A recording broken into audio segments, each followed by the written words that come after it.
special one for me, very special one to me, because what it is, it's going to be the 50th anniversary of the Beatles' Love Me Do. And that's my hometown, Liverpool, and these are my hometown boys. And as you can see, we're doing the first ever virtual concert from the Cavern. We're all sitting here in the Cavern, the magic of QHTV. So it's really going to be a fun show, and it's going to be really exciting. And let me get to this script. My wife, I'm your host, Frank Hogan, and my co-host, Kathy, my beloved wife. And we have some wonderful guests here, and we've got one of the finest musicians that New England can produce. And we take it from that. Okay, where we go here? Oh yeah, okay. Yeah. First of all, I'd like to introduce my friend here, Ray Young. He's a fellow Liverpoolian. All right, Ray. Frank, Okay. good to be here. And that's what we call ourselves in Liverpool as Liverpudlians. And what's the other word we use for ourselves? Scousers. We're Scousers. And what Scouse is, it's a meal. A lot of people will know it as Irish stew. What happens on a Monday after all the food has been eaten, you lob it all in a pan, and it was called lobscouse. And lobster was an important part of it because it was the cheapest food you can get at one time. And so we're called Scousers. And that's how we recognize each other. And that's how we kind of communicate in some ways. Some of the things that Ray and myself have in common, his grandfather, my grandfather, both stood at the football ground in Liverpool when it was Ashes. And this is the team on the ground that John Henry owns now in Liverpool, the Red Sox. It's the most famous area of soccer in the whole wide world. It's the Spion Cup. And just last month, Paul McCartney did the best show ever of his life there. And he was born just up the road in Walton Road, just by the grounds. His brother Mike was there. So many, Jerry Marsden, who sings You'll Never Walk Alone, the signature tune of Liverpool. And he said it was the best concert. Well, he was at home, you know. He was at home. So that's a very special place. And I've been to the Spion Cup many times. And so has Ray. And then the other thing, all three of us, that's Ray, Frank, and John Lennon, were born in the same ward in the Oxford Street Hospital. Which was Small world. Huh? yeah, which bed were we born in, Ray? The right one. The right one. Right. Did anybody ever ask you where you were born in Lennon's bed? No, nobody's ever asked me that. No. My mother has. Your mother has, yeah. Was your mother there? I think so. Yeah, that was during the war, so they wouldn't be changing the sheets too often, would they, Ray? I guess not. Yeah.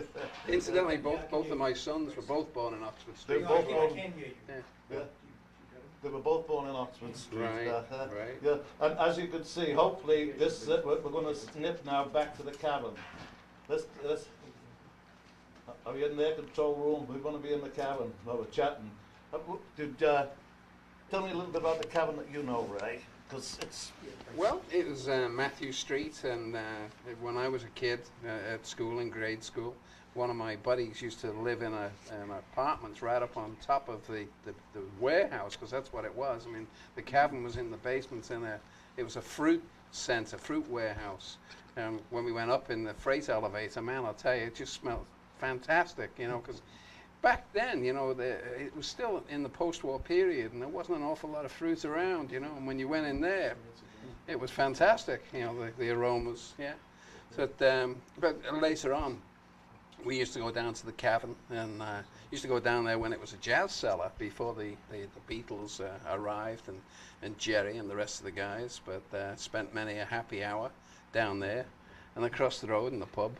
Oh, you had the grapes, so you go down the White Star. Yeah. The Star where the Beatles used to drink. The grapes was my thing with the cabin.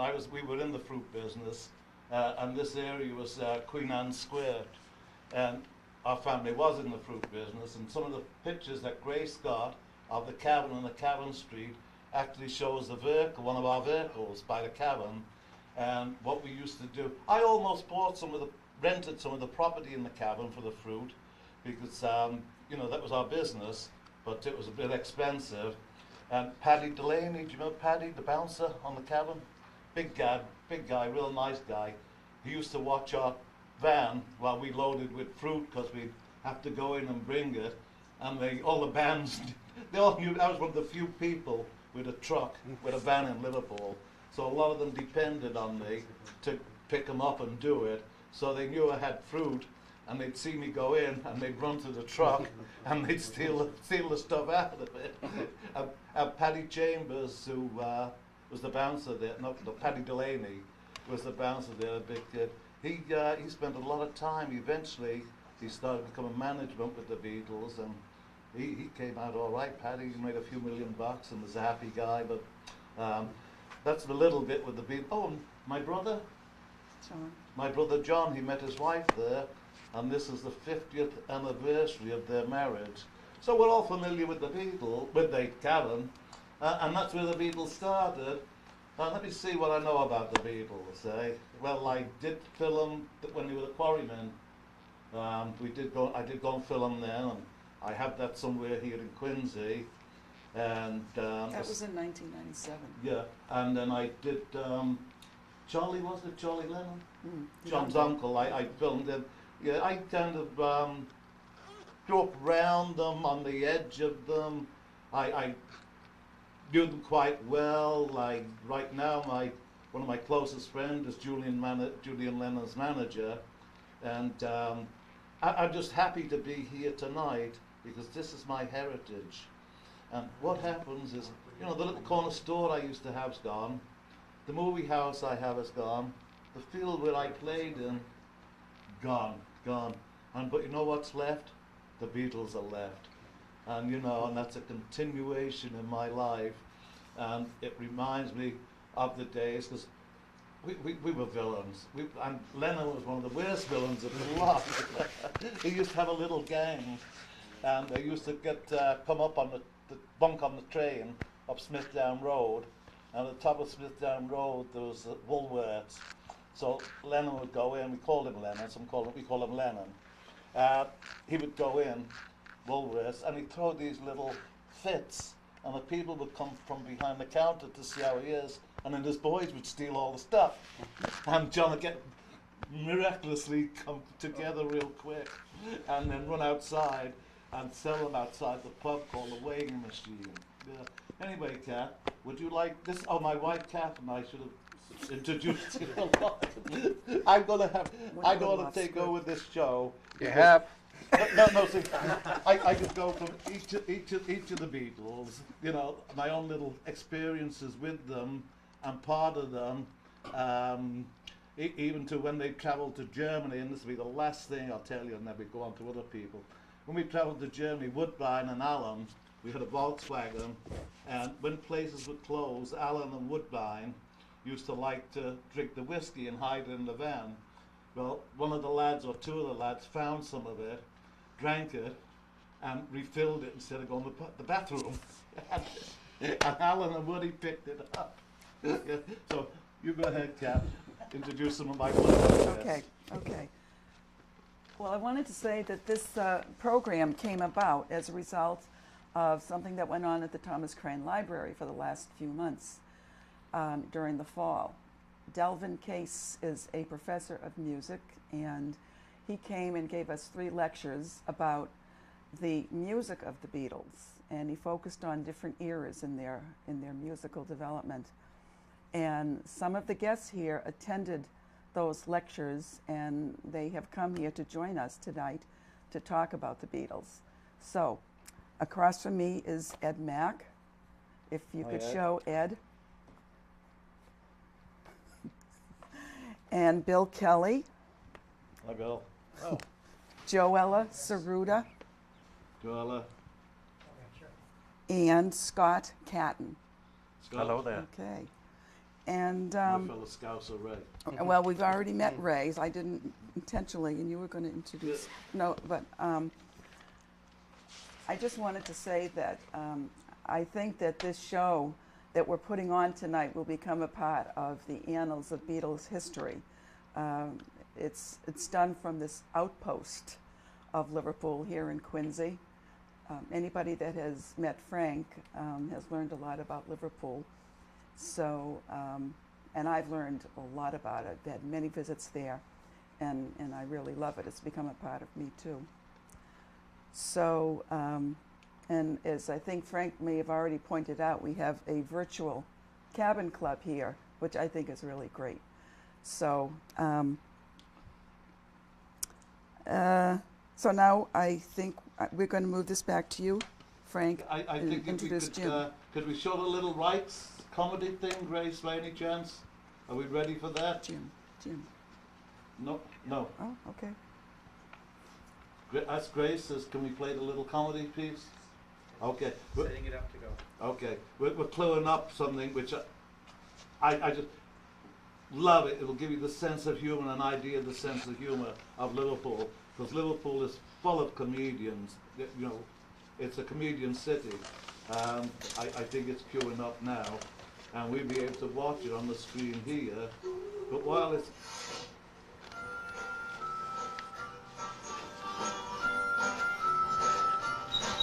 Okay, this is wonderful. What a great place. Go park the car, okay? I'll be in a few hours, right? Don't forget, put money in the meter, okay? See you later on.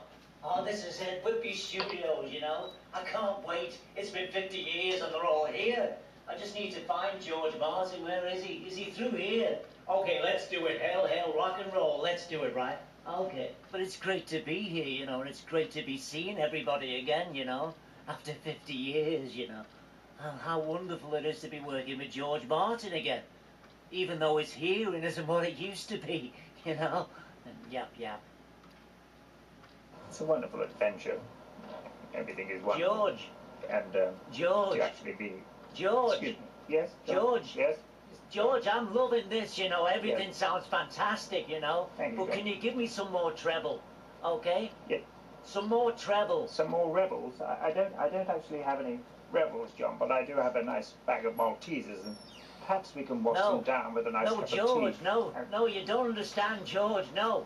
The whole thing is too bassy, George. No, George, we I need did- some treble. Do Sorry. something, you know. Yes, I don't There's got to quite- be something on the desk, you know. I don't Just quite, press it, I you don't know. quite know how Just change these the way things I'm work, hearing John, things, and I'm sorry. okay? I don't. Is it this? Is it this? Jesus! Technology is certainly advanced over the years. I mean, there's no two ways about that. Things have changed, you know, and things were pretty basic at Abbey Road in the early 60s, and nothing like they are today. And everything is quite advanced and pretty tricky for me to get my head around, but I'm trying my best to do so. What we do? 50th anniversary reunion. This is the one. I've got me Hofner violin bass, and I'm ready to go. Let's do it. Come on. Where's John? Is he this way? So how's the sheep? Oh, they're great. You know, they're very, very woolly. You know. Oh, great. How's Yoko? Oh, she's fine, yeah. That's good. Which reminds me, I've got to get a bag of rice. Will you make love in the empty bag after all, what? I suppose so, yeah. Yeah. What's my name? What's my name? No autographs. They're gonna put me in the movies. They're gonna make a big star out of me. Me. That's it. It's great to be here. Where's the boys? Let's go and do it. 50th year. Reunion. Come on. Peace and love. Peace and love. Peace and love. That's great. Yeah, but it's great, you know, to be here, you know, Whitby Studios, you know, it's just 50 years on, you know, the 50th anniversary, and I think it's fine, you know. Let's just pick up where we left off, you know. Well, in that case, I'm gonna sue you. No, I'm gonna sue you, George, and John. That's great. Oh, this is nice, isn't it? Whitby Studios, quality sound recordings. I'd be quite prepared for that eventuality. We wanted Abbey Road originally, but they wouldn't let us use it because apparently somebody called Jedwood is in there tonight, which is it's a bit of a nerve, isn't it? Anyway, Hare Krishna, where do we go? Is it this way? McCartney's not here, is he? You know, I mean, it's nice to be here at Whitby Studios, and, you know, because it's been a long time since we've been in Ellesmere Port. In fact, I think the last time was January 1963. We played the Civic Hall. And, I mean, I remember it being a very small town, in those days. I mean, there was hardly anybody lived here. I mean, they had to kill a bloke to start a cemetery. But, so it's happy memories, and being back here just brings it all back to me, and I just hope, we'll have a good time.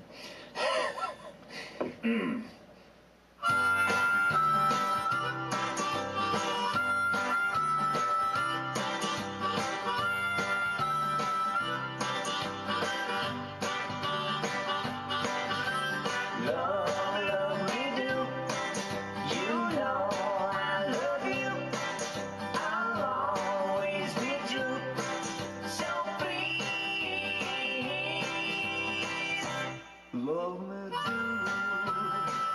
whoa, love me do. Love me do. You know I love you. I'll always be true. So please, love me do.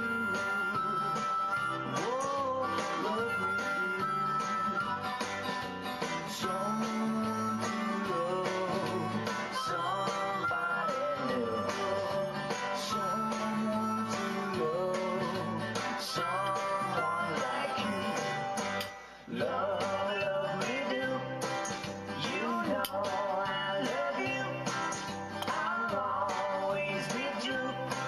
So please, love me do. Whoa, love me do.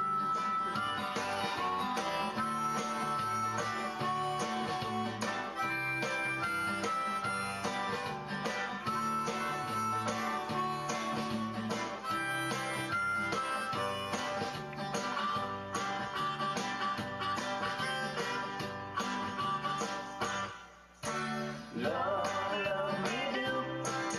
You know I love you. I'll always be true. So please, love me do. Whoa, love me do. Yeah, love me do. Whoa, love me do. Yeah, love me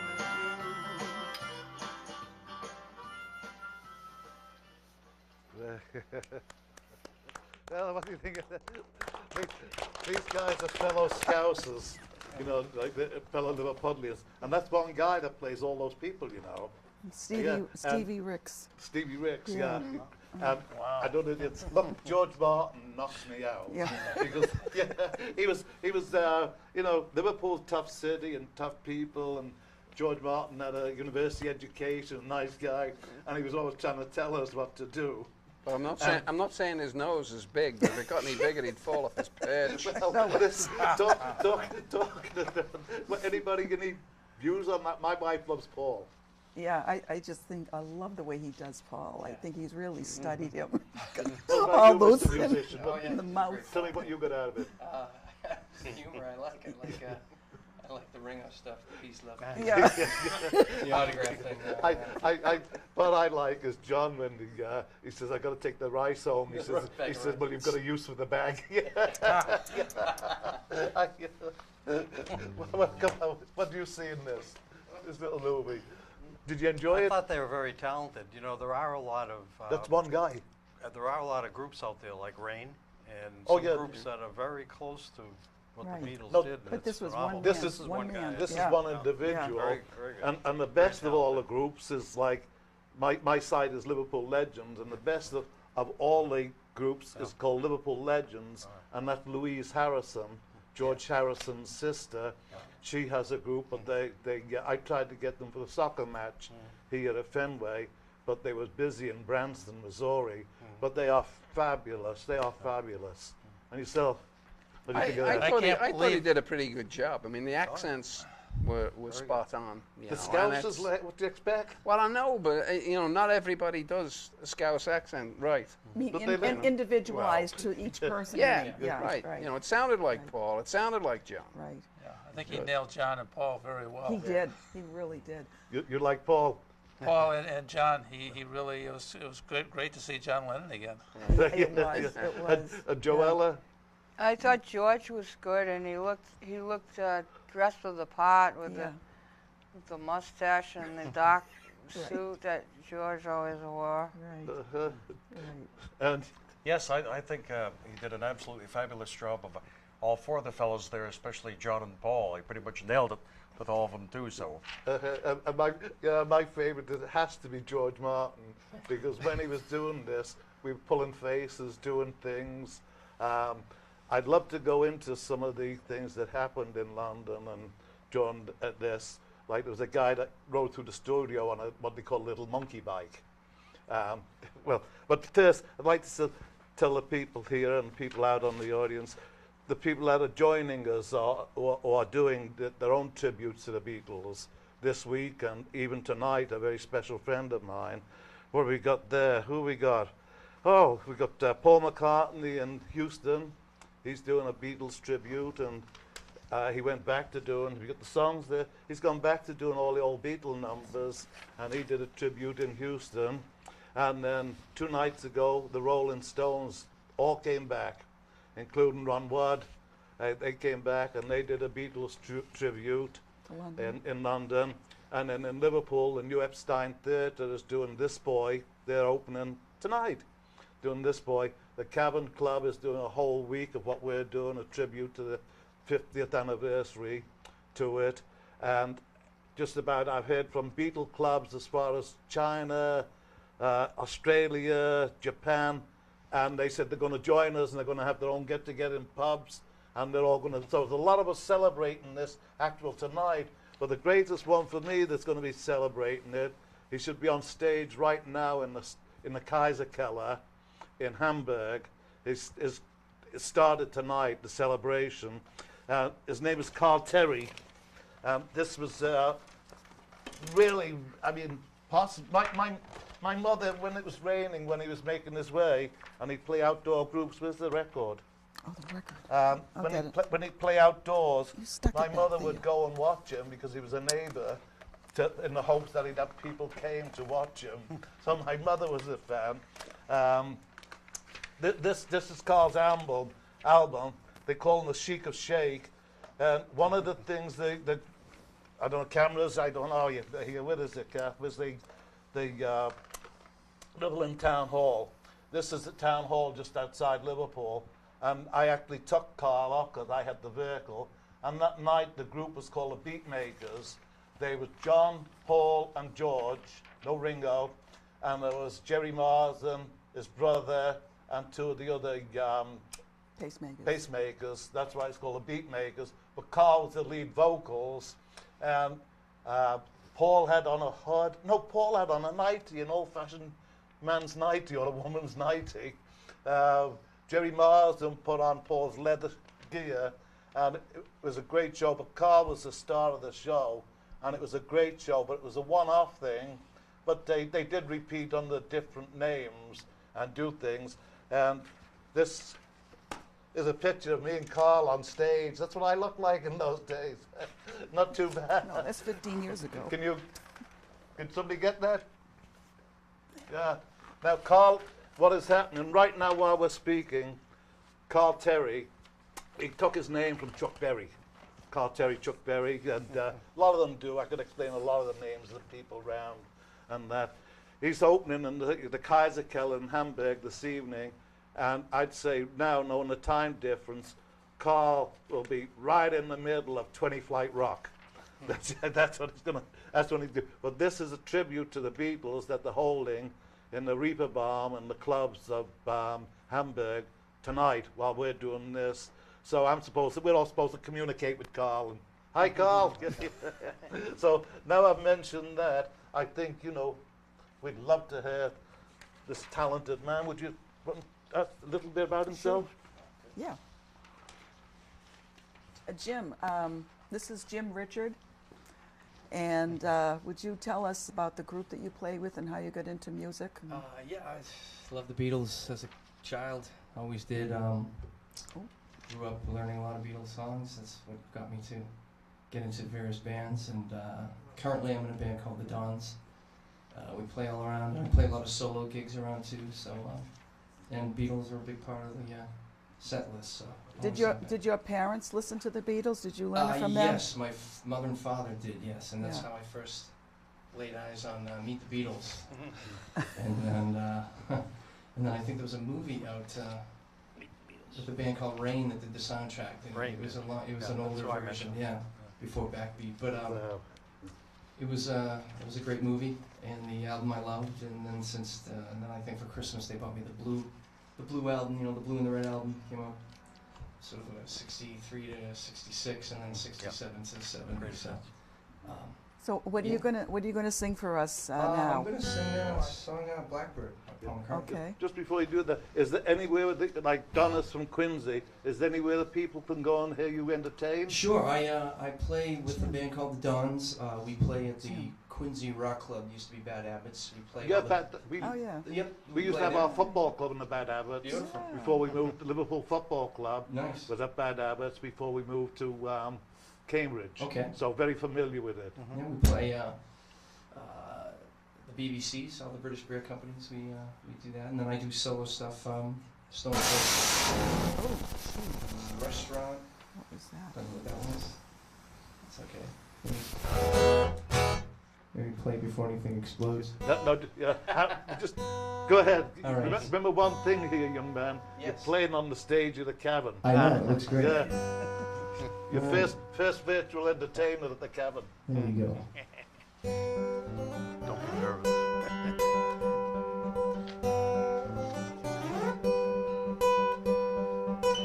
Been singing in the dead of night.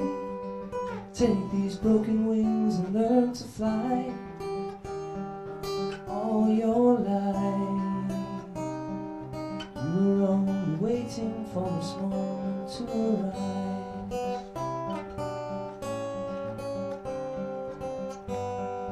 Blackbird singing in the dead of night. Take these sunken eyes and learn to see. All your life, you're only waiting for this moment to be free. Blackbird, fly. Blackbird, fly into the light of a dark black night.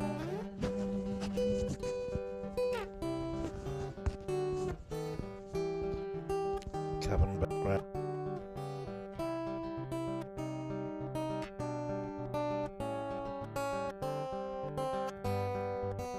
Blackbird, fly. Blackbird, fly into the light of a dark black night.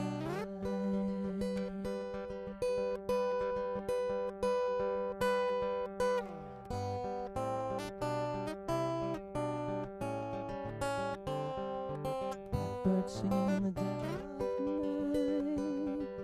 Take these broken wings and learn to fly.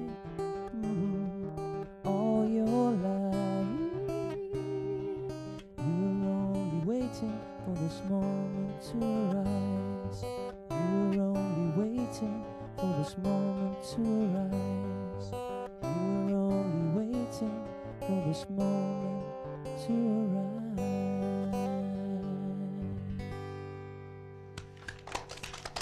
Bravo. Quick and fast. Yeah. Very good. Tell us a little bit about your guitar. So I was a Gibson J185. Nice sound. Yeah, it's nice nice, sound. thanks. One of your fondest? Yeah, I've grown to appreciate it more as the years go by. Yeah, fantastic sound. Warm up. Yeah. Listen, gang, we've got so much to do. Look Nice. at all these posters and souvenirs and things we have of the Beatles, and loads of personal stories to tell about them. But let's get some of our guests. Yeah. Okay. We'll start with the good-looking man on the end. Who aren't? That was great, Jim. Oh, thank you. Excellent. Thanks. Anyway, Ed, my yeah. name's Tell Ed us. Mack, Tell and, us. Yeah. I'm from Quincy, and now living in Hanover, but grew up in Quincy, graduated from Quincy High in '67. So I'm a little older than, you weren't even born back in these days, my dad opened his store in 1960, and he had a paint and wallpaper store in Braintree, and we sold something called Beetle wallpaper. You say Braintree? Braintree, yes. And this sold for 59 cents a roll. And it was popular back then. The kids would come in and they'd get small pieces and cover their books with it, Beetle wallpaper. And that was really my first introduction. And then 64, 65, Ed Sullivan, etc. We saw the Beatles on here in the U.S. Do you have any of that wallpaper left? I pieced this together This with is my it. kiddies You running did. around today, and I had a tough time, but So- that's so the you- best I could do. So you saw the Ed Sullivan Show? When it was on TV, yes. It was on Yeah. TV. Yeah, I here just- in the States yeah, it was. I'm not going to take Oh. over this, but Yeah. do you remember the Beatles arriving in a '59 Cattle limousine Oh, yeah. to it? Sure. I bought that. Yeah, I had it here in Quincy, West Quincy, and we had a garage, didn't we? And then when we sold the house in West Quincy and moved down to Germantown, we didn't have a garage that was big enough because it was a limo, so I had to sell it. It was a '59 Caddy with the bullet lights on the back. It was fantastic. People wanted to ride round with Paul sit here, the George sit there. Yeah. I'm sorry, go on. Anyway, I wish the autographs were authentic. Yeah, Right. Because okay. I did visit the Beatles store in London in 2005, and it was amazing. They were getting 3,000 pounds or so for autographs, which would come out to $5,000 or so Yeah. US. Was that the London store? London store. Okay. Yeah.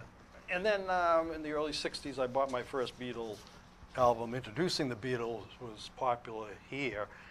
There was a little-known record label introducing the Beatles. It was called just Meet the Beatles, and this one fairly rare, I guess, but a lot of different songs than the original Meet the Beatles album, and kind of neat. It had a little bit about the Beatles and personal information, and it was one of the first. And Remove the cigarette from Paul's.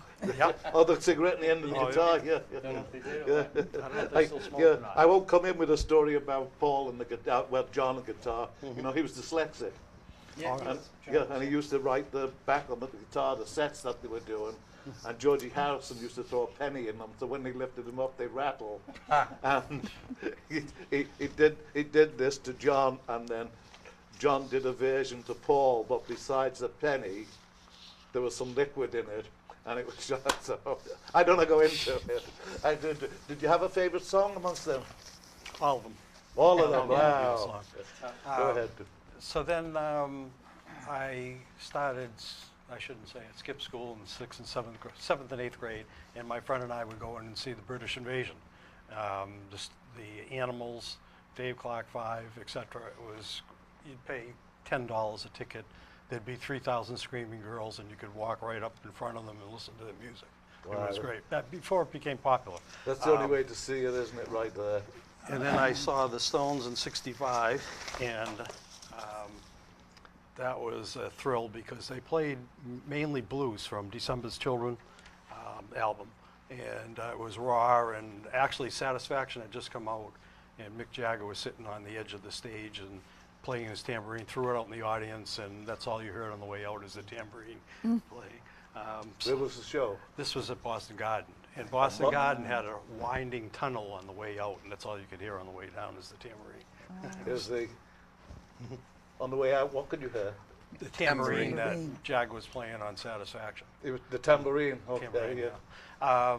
I saw the Stones in '67. I saw them again in '72 with the Let It Bleed concert, and that was the last time I saw them because things had changed. Brian Jones had died, and it was just a lot different. But the reason I brought the Stones up is because they were made out by Andrew Loog Oldham, their producer and manager, to be the bad guys, and they were the scruffy ones, and who'd want to date one of the Stones? And here you have the lovely Beatles to date, you know. But it worked for them, and the Stones became so popular, and as you mentioned, they just had a reunion. Oh, yeah, the Stones, like Andrew Loog Oldham used to work for NEMS, Brian Epstein, and it was George Harrison that turned Andrew Loog Oldham in Liverpool at the Philharmonic. He turned them on to the Stones, and he went down, as soon as the show was over, went down and signed them up. But this was Epstein, but before Epstein got them, when Alan Williams, and Alan Williams has been here, and he was the first manager of the Beatles, Alan. Very first manager, more of a Beatle than a manager. But while Alan had them, before Eppie got them, we saw the best of the Beatles, didn't we, Ray? They made the Stones look like the Ivies or a girls group. No, seriously, they were rocking all night long, and it was Epstein who tidied them up. You know, I actually did a show in New Brighton. The Stones were there, Derry Wilkie, and I filmed it. And we used to have the big screen came down, and it was all. No, I can't forget about that. But yeah, that got stolen. I did the first movie filmed it, of the Stones, and the guy that stole it, Denny Flynn, the road manager. And but yeah, we definitely think in Liverpool we actually got the best of the Beatles. No question about that in my mind. I speak to friends. Once Eppie got them, you know, he tidied them up, straightened them up, and made them, you know, look presentable. Because Liverpool did not have a good image in London. Like, we were Seaport, toughest city in the world, bad reputation, never voted Conservative, always a Labour. And the IRA was the centre of Liverpool, and we was known as the centre of the old capital of Ireland. So the rest of England literally hated us. So one of the ways for Brian to do it was to clean them up and make them look prettier.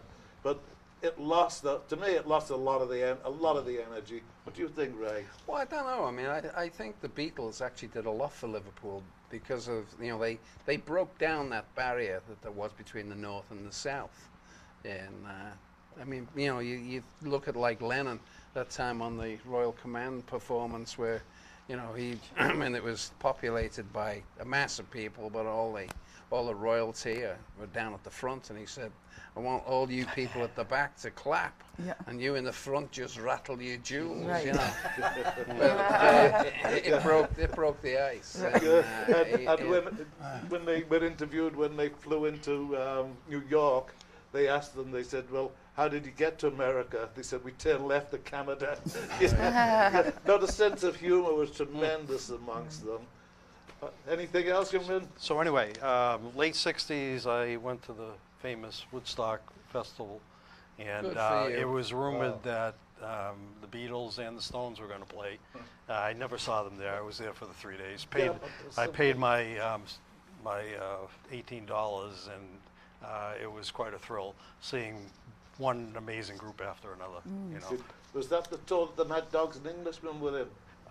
They weren't, no. Hendrix was there. That's where he played the American. What's the tune? Star Spangled Banner. Star Spangled Banner. Jimmy will play it for us. Yeah. Anyway, and then Beatles I've seen. I saw McCartney in 1990. That was a great show with Denny Lane, who was playing at the River Club in Situate at the end of January, and he's doing a tribute to the Beatles, all of Abbey Road. That'll be a fantastic. So Denny Lane is doing this. I got a friend that joined the who did Go Now. Go Now. One of my with Procol Harum, but Denny Lane and Howie Casey toured, and I got Bob Adams. You remember Bob Adams? The driver drove. I got offered this job. I don't want stuff like that. But Howie Casey, who used to have a band called Casey and the Engineers, and they were a country western band, and one of the performers in it was Eric Clapton. And it was a cousin of Howie's, and Howie, Denny Lane, and Paul McCartney got together, and I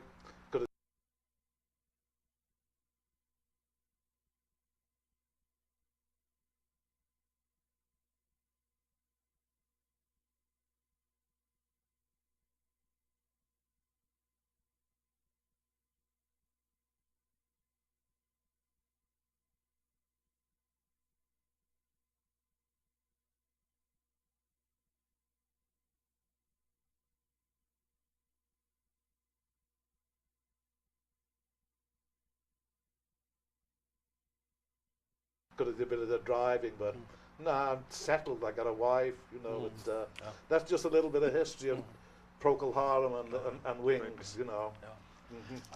And then I saw Ringo a couple months ago at the Boston Pavilion.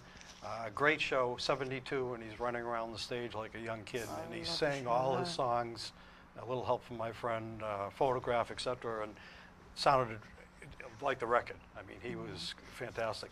The thing that happened before, I was out driving into the place, and I came to a crosswalk, and I almost hit this guy, and he's all dressed in black. He gives me the peace sign, straw hat, dark glasses. All of a sudden, I hear everybody yelling, "Ringo, Ringo!" It was Ringo. I just missed him. And luckily, but it was a thrill. And finally, I was in London in 2005, as I mentioned. Here I am at Abbey Road, and across the street, this is a view from the opposite side of Abbey Road album. And I took it because here you have a sign, and I don't know if John Paul or Ringo or George ever signed it. No, everybody signs it. it. And then on the wall It's in been front of the Abbey It's Road. been stolen. It's one of the most stolen signs. In Boston, the most stolen sign is called Hooker Street in Lower Alston, and this equals it. And then I just read, Penny Lane was taken once or twice. Yeah, I bet. I just read in the paper that they have about 16 Abbey Roads in London, and people get confused and can't find the original. Oh, good. But Good. not- Ed, Anyway, what yeah. about that shirt you're wearing? Oh, this is the, I guess, honor their first breakthrough in Russia. The Beatles played, or McCartney played there. McCartney, and yeah, w- they wouldn't let them play in Russia. the Beatles, McCartney, yeah. but a huge underground of Beatle music being played. You got thrown in jail for playing it. And does anybody know how they made the records there? The Yeah, Beatle records, how they copied them? Used to use X-rays. X-rays. Yeah, Oh. they used X-rays, and they took the and X-rays they'd roll them up. and to hide them, and that's how they played the Beatle music. I did get some for the Beatle Museum one time, some of the stuff. Anyway, I was in Haight-Ashbury in 1969, and I picked this up. I don't know what it's worth, but it's probably a good Yeah, piece that's a of nice poster. My memorabilia. favorite so far is the Wallpaper? wallpaper. I wish I had a couple of I'm rolls. doing But anyway, yeah. Nice. Okay, so why Great. don't we, Thank you. with Bill helping you hold that, why don't we segue over to Bill and tell us a bit about, how you got to be interested in the Beatles and that sort of thing. Okay. I'm about the same vintage as Ed. I graduated 1966 from high school, and my father introduced me to the Beatles. He was the oldest of 5 boys and 1 girl, and he introduced us to the Kingston Trio and gave us records. And then the Ed Sullivan Show. He got us all around, and we watched the Ed Sullivan Show. That was my first introduction to the Beatles. And I acquired every album of theirs and converted from the Kingston Trio to the Beatles. Wow. And the Beatles have. That was a transition, wasn't it? Yeah. Well, I think there's, looking at the history of the Beatles, that there was some, and what this gentleman just played. There's some folk that they did that the Beatles. So there was a connection there. Oh, absolutely. I've got a complete album here somewhere, which, like with the Spinners, with all folk music, and that's where the Beatles learned their music from in Liverpool. Underneath the This is the soccer. No, Frank. My soccer stockings. I'm a real Scouser. This is John Lennon, 1954.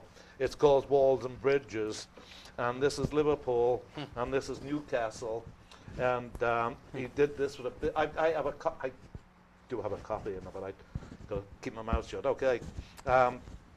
What he did this in school. There used to be newspapers, the Liverpool Echo, and every weekend there'd be a soccer game. And on Monday, Lennon would come in school, and he'd draw this as a copy from the newspaper.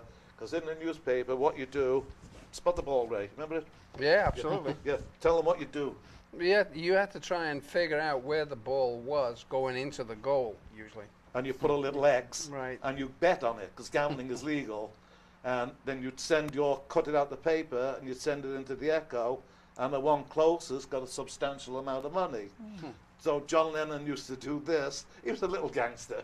He used to do this at school, and he'd pass it round a penny a go, and he'd keep 50% and he'd give out 50%. But there could never have been a John Lennon without a Liverpool soccer club, football club, because Julia, we used to have the Mississippi Jazz Band, Mississippi, played at the Temple, and on a Friday nights, with Liverpool were called the Saints, she'd get everybody going singing when the Saints go off. Mad, Freddie Lennon, mad Liverpool fan. So there could never have been a John Lennon as he is without Liverpool Football Club. And then today, Bill Harry, who founded Merseybeat, the term, and was at college with John Lennon, sent me a photograph of George Harrison, age 14, with another friend, watching the 1958 Cup final. Not everybody had seats then, televisions, so they're in a church hall, and they're sitting, and you can see Jordan's on the face, because it was the Cup final, and we didn't have TVs in the house.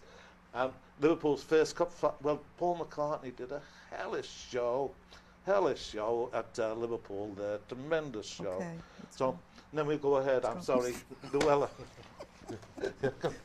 Step forward. No, Bill, did you have anything that you wanted to show us? Well, I just you have, bring anything? unfortunately, I lost all my records growing up, but I have a few here that I can show. I'll start with the most recent ones. Okay. I've got the CD, the Beatles #1 songs, and it's got about, I don't know, two albums worth of their #1 hits. It's great. That's a great one. I have that. Those, please. And I also got Let It Be Naked, and I enjoyed this. This came out a few years ago, where they, I guess, in the which I enjoyed very much, the lectures that we had here at in Quincy, talked about how the Beatles went from a band that would perform to one that would do their music in the studio. And I think this as I understand it, took all the studio stuff away, and it was just the raw music of the Beatles. And very interesting one to. What album is that, George? It's called Let It Be Naked. That's Let It Be Naked, favorite okay, of yeah. mine. It's a favorite of mine. It went on the shelf for a while, and then I think Phil Spector produced it, and that's where you get all the choirs and the strings and whatnot. Isn't that the one with Across the Wow. Universe? Yes, Yeah. it's a great song. Oh, some beautiful music on that. And I've got the best of George Harrison here. I was a big fan of George Harrison, and so this is got a lot of Beatles music on here, which he did.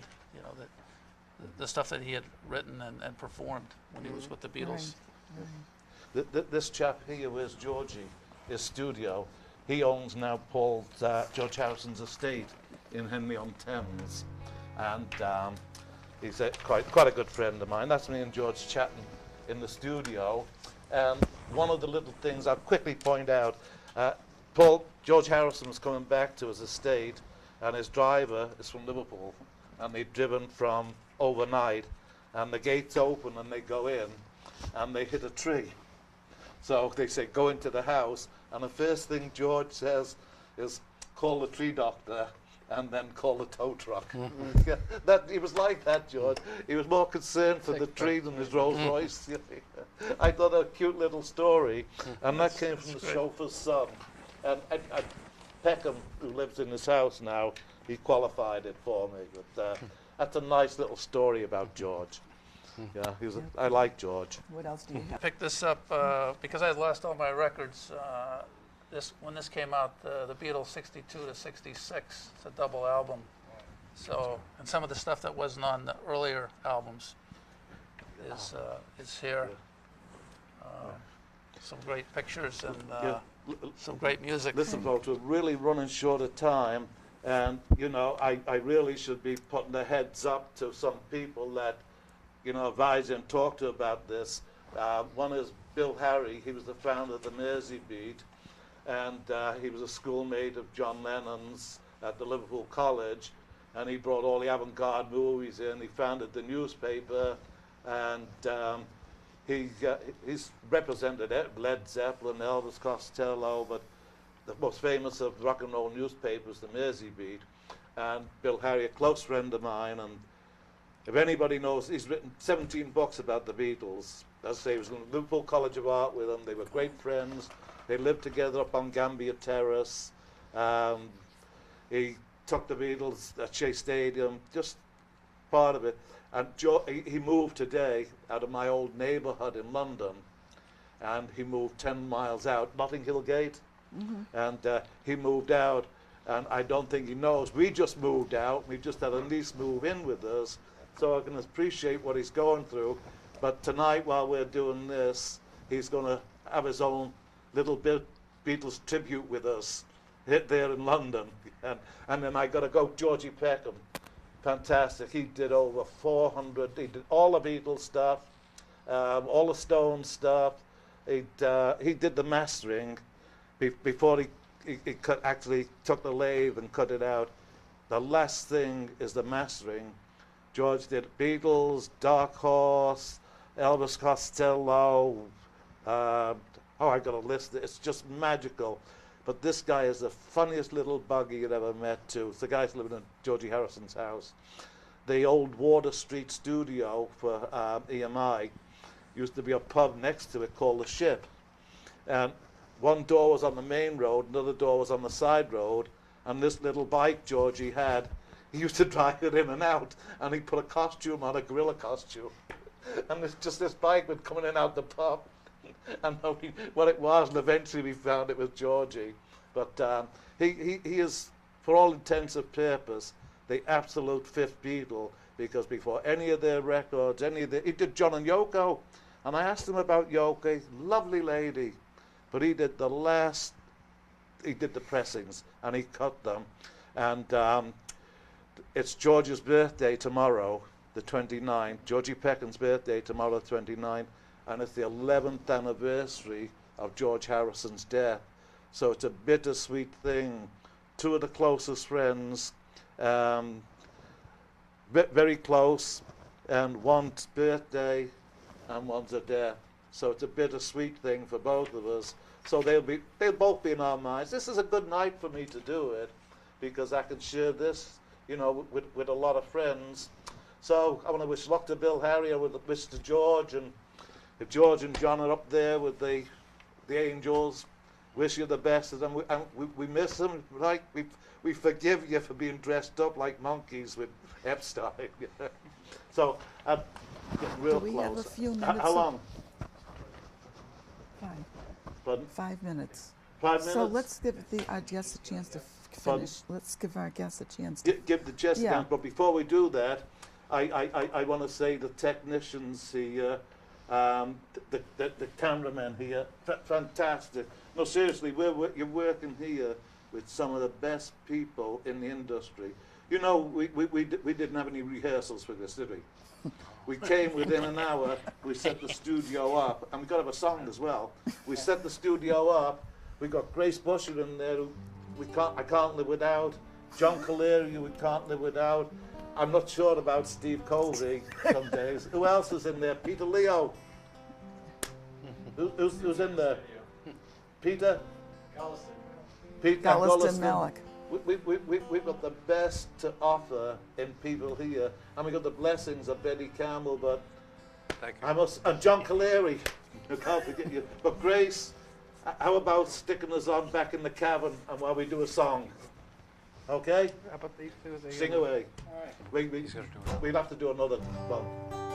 I'll do one for We want the George cavern.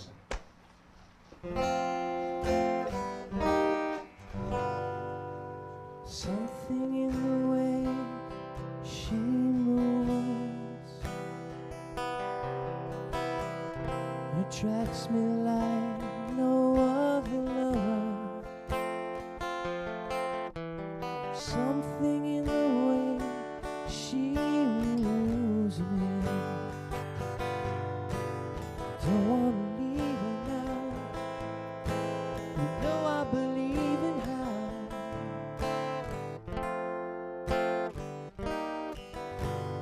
Somewhere in her smile, she knows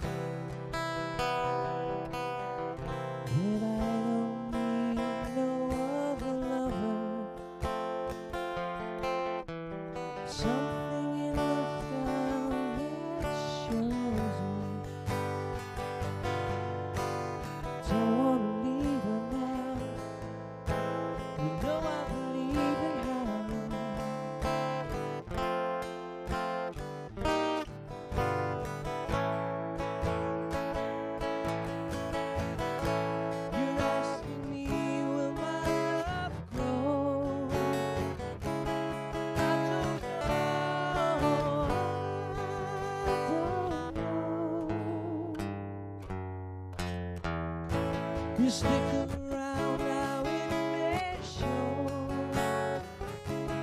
I don't know.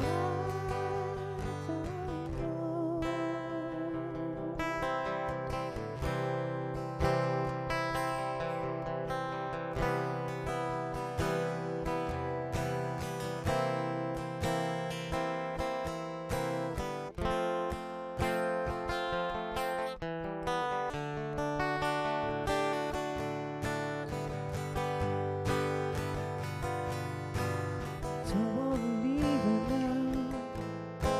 You know I believe in how.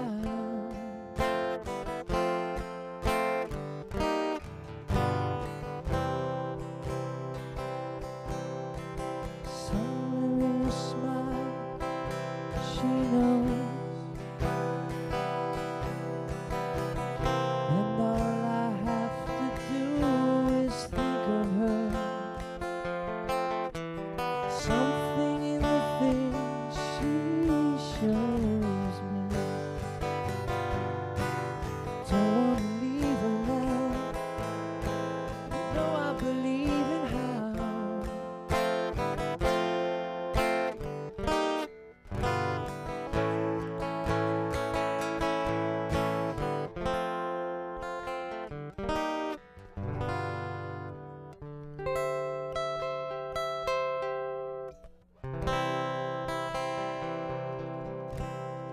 No.